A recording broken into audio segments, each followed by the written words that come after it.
BPT, MLT, anaesthesia, cardiology, radiology course ఏదైనా solution ఒకటే. Aurora university, Uppal, Hyderabad. ఇంటర్వ్యూకి వస్తున్నావని తెలియగానే మా టీంకి చెప్పాను.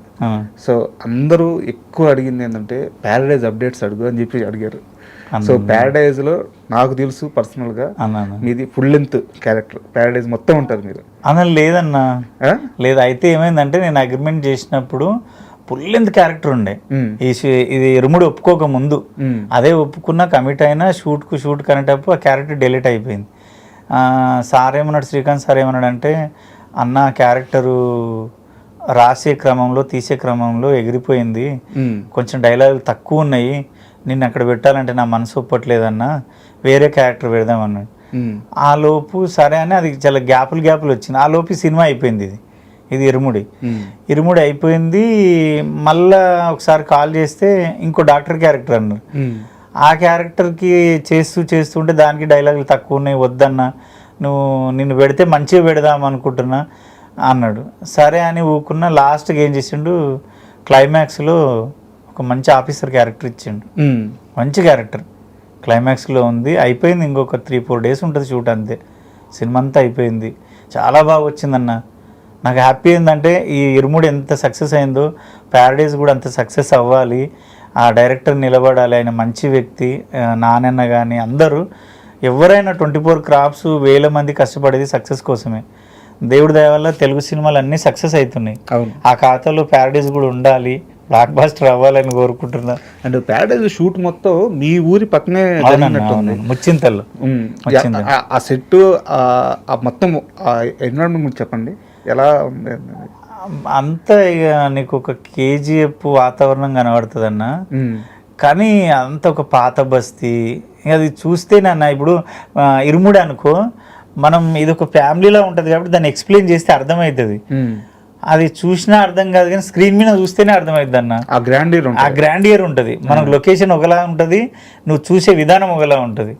అసలు అది మామూలుగా ఉండదు. సంపన్న క్యారెక్టర్ కానీ, మోహన్ బాబు గారి క్యారెక్టర్ కానీ, నాణ్యన్న క్యారెక్టర్ కానీ, ప్రతి ఒక్కరిది అదంతే. అదొక తోపు, అంతే సినిమా. అది మోహన్ బాబు గారిని కలిసారా? సెట్ లేదన్నా, నా కాంబినేషన్ లేడు సార్.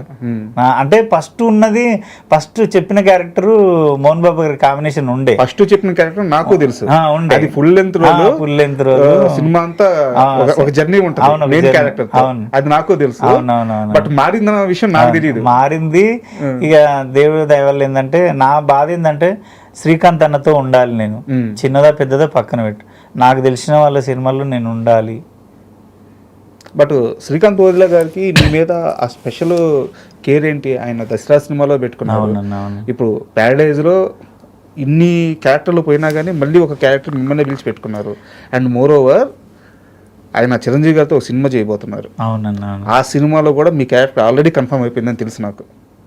అన్న అది అయినప్పుడు అన్నా లేదు, మీకు బ్రీఫింగ్ జరిగిందన్న విషయం అయితే వాస్తవం కదా?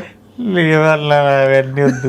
అది అయినప్పుడే సరే చెప్పండి. అంటే నాకు ఆ సినిమా గురించి కాదు కానీ, శ్రీకాంత్ అన్న వాళ్ళ అమ్మ, డాడీ, తమ్ముడు, అన్న వాళ్ళ భార్య, వదిన, వాళ్ళు ఏంటంటే నాకు ఒక ఫ్యామిలీ లాగా అయిపోయారు అన్న. దసరా నేను ప్రీ రిలీజ్ ఫంక్షన్ నేనే చేసిన, సక్సెస్ మీట్లో నేనే ఉన్నా యాంకర్గా, నాన్న బర్త్డే సెలబ్రేషన్ కరీంనగర్లో నేనే ఉన్నా. ఆ కొమరక్కకి ఫ్యాన్స్ వాళ్ళు, అమ్మ డాడీ ఇద్దరు. అట్లా దగ్గర అవ్వడము, నా మాటతనము, నేను మామూలుగా మాట్లాడుతాను, అందరిలాగా మాట్లాడాను.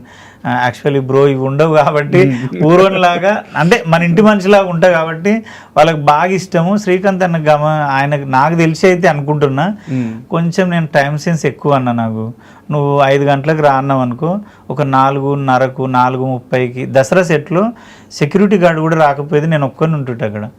అందరూ ఆయన ఎందుకు ఇంత తొందర వస్తావు అంటే నా పద్ధతి అంతే. ఇక నేను ఆ క్యారవాన్లోనే ఉండడం అది నా వల్ల కాదు. ఏమో చెట్టు కింద సప్పుడు చేయకుండా ఉంటా. నా బాధ ఏంటంటే నేను అక్కడ సంసారం చేయట్లే. నేను రిచ్గా మేనేజర్లను తిట్టడము, వాళ్ళను ఇవి నాకు ఏ వద్దన్నా. నా ఆకలి, నా ఆవేదన నాకు స్క్రీన్లో కనబడాలి అంతే. నువ్వు నాకు ఏది ఇవ్వకపోయినా పర్లేదు, నా ఆశ, నా కోరిక ఏంది, నేను స్క్రీన్లో కనబడాలి. నన్ను ఆడియన్స్ ఇప్పుడు నాగుల్ క్యారెక్టర్ని నీకు ఎంత పెద్ద క్యారవాన్ ఇచ్చిర్రు, నీకు ఎంత పెద్ద అమౌంట్ ఇచ్చిర్రు, నీకు ఏ ఫుడ్ పెట్టరు అంటారా? నాగులుగాడు ఎంత బాగా చేసిండు అనేది చూస్తారు. అంతే, అదే ఫైనల్ గా. నేను అదే అంట, నువ్వు ఇది కొంతమంది నాకు సలహాలు ఇస్తారు, నువ్వు జర పెద్ద సెలబ్రిటీవి, నువ్వు మెయింటైన్ చేయవు డ్రెస్సులు కానీ, నువ్వు ఏడుకోయినా ఒక రిచ్గా ఉండాలంటే నా తోటి కాదన్నా.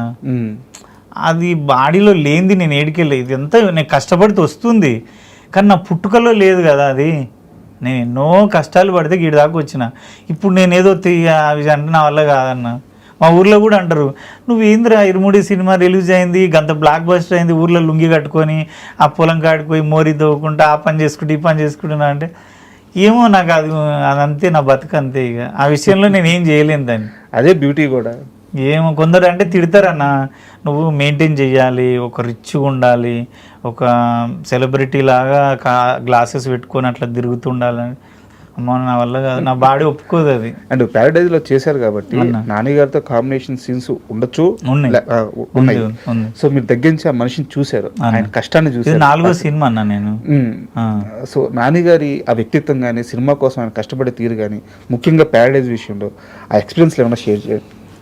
నానిగారి విషయం అంటే నాకు జెర్సీ నుంచి నేను లోకల్, జెర్సీ, దసరా, ఇది 4వ సినిమా. అన్న కూడా సినిమా కోసం ప్రాణం పెడతాడు అన్న, ప్రాణం పెడతాడు, ఇచ్చి పడేస్తాడు. అంటే మనం బతుకున్నదే సినిమా కోసం అన్నట్టు చేస్తుంటాడు, అంత కేర్ తీసుకుంటుంటాడు.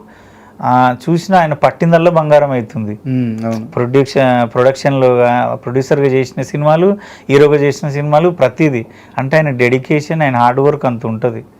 పక్కోళ్ళకు కూడా మంచి మర్యాద ఇస్తాడు, ఎవరిని ఏం అనడు. అంటే చిన్న చూపు అయితే చూడడన్న, మంచిగా మాట్లాడతాడు, పలకరించిన కాడికి మంచిగా మాట్లాడతాడు, మంచిగా ఉంటాడు.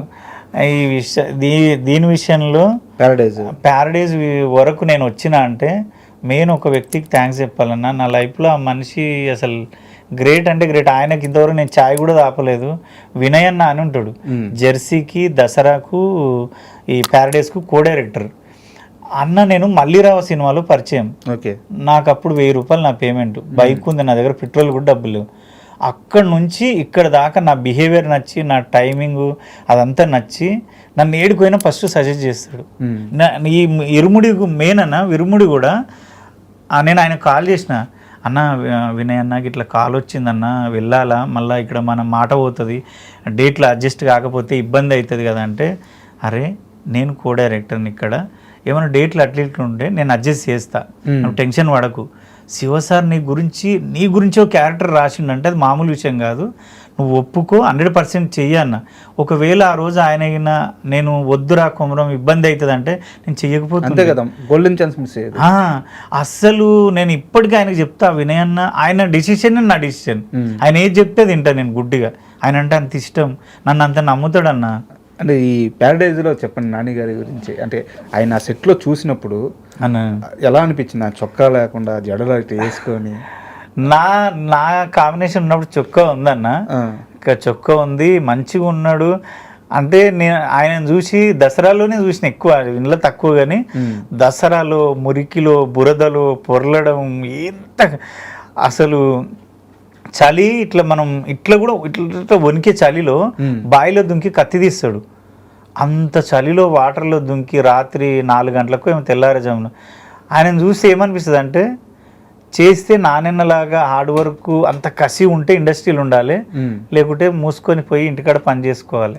ఏం చెప్పారు నిజంగా అన్న. అంటే నాని అన్న చూస్తే, ఒరే గంత డబ్బు ఉంది, గంత సంపాదించుండి, అంత పేరుంది, ఆయన ఇప్పటికీ 24 hours ఇట్లా పోరాడుతున్నాడు, ఏదో చెయ్యాలి, ఇంకా చెయ్యాలని. మనకేమొచ్చిందిరా నాయన, మనకేముంది, మనం ఇంకేజ్ ఉన్నాము, ఇంకెంత కసిగా ఉండాలి, ఇంకెంత కష్టపడాలి. నాన్నను చూస్తే అర్థమైపోద్ది అన్న.